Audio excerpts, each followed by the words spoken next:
Сәлеметсіздер ме балалар, бізде бүгін 88-ші сабақ. Алдымен балалар, біздің каналымызға тіркеліп, лайк және қоңырау басуды ұмытпаңыздар. 20-шы жаттығу мәтінді оқы. Қажымұқан Мыңайтбасов әлемге танымал болған тұңғыш қазақ палуаны. Ол өзінің спорттық жолын Петербургте бастады. Қажымұқан Франция, Германия, Бельгия, Түркия, Америка сияқты ірі мемлекеттерде өткен белдесулерде жеңіске жетті. Ол барлығы 26 мемлекетте болды. Осы сындарда Қажымұқан 48 алтын, күміс және қола медальдарға ие болған. 1927 жылы оған қазақ даласының батыры атағы берілді. Енді балалар, тапсырмаларды орындаймыз, мына сұрақтарға жауап бер дейді. Қажымұқан Мыңайтбасов кім? Ол спорттық жолын қайда бастады? Қай мемлекеттерде өткен белдесулердің жеңімпазы болды? Қажымұқан қандай медальдарға ие болды? Оның әлемге танымал болуының сыры неде? Осы сұрақтардың жауабын балалар біздер мәтіннен алып жаздық. Жазып алсаңыздар болады. Келесі, мәтіндегі жетістіктер тауып, негізгі немесе туынды екен айт дейді. Бұл жерде негізгі жетістіктер жетті, болды, берілді. Яғни түбірі жету, болу, берілу. Ал туынды жетістік бастады. Бұның түбірі бас, иә?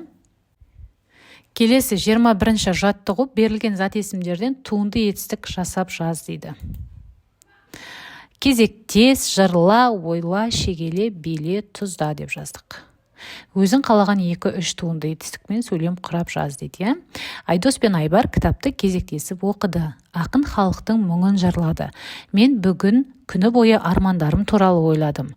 Әкем үйдің есігін шегеледі. Қарындасым әр ұлттың биін билей алады. Әжем етті тұздады. 22-ші жаттығу ребусты шеш дейді. Шешуіндегі сөздің қандай жетістік екенін айт дейді. Қараңыздар, бізде аққу құсы, соңғы 2 әрпін алсақ ақ қалады. Келесі тауық, соңғы 3 әрпін алып тастасақ та. Демек ақта деген жетістік шықты. Бұл балалар бізде туынды жетістік, түбірі ақ, сын есімнен шығып тұр. Келесі 23-ші жаттығу төмендегі үлгіні басшылыққа алып, сөздердің туынды жетістік екенін дәлелде дейді. Міне балалар, қараңыздар, бізге дәлелдеу үлгісін берген екен. Сол бойынша біз барлық жетістіктерді дәлелдеп жазып шықтық. Мысалы, ұсақта бұл туынды жетістік, өйткені оның түбірі ұсақ.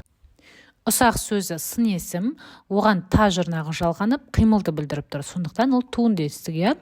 Өрнекте бұл туынды жетістік, өйткені оның түбірі өрнек, өрнек сөзі зат есім, оған те жұрнағы жалғанып, қимылды білдіріп тұр. Сондықтан ол туынды жетістік болады. Келесі тырмала, бұл туынды жетістік, өйткені оның түбірі тырма, тырма сөзі зат есім, оған ла жұрнағы жалғанып, қимылды білдіріп тұр. Сондықтан ол туынды жетістік. Достас туынды жетістік, өйткені оның түбірі дос, дос сөзі зат есім, оған тас жұрнағы жалғанып, қимылды білдіріп тұр. Сондықтан ол туынды жетістік болады. Балалар, осымен сабағымыз аяқталды. Келесі сабақта кездескенше сау болыңыздар.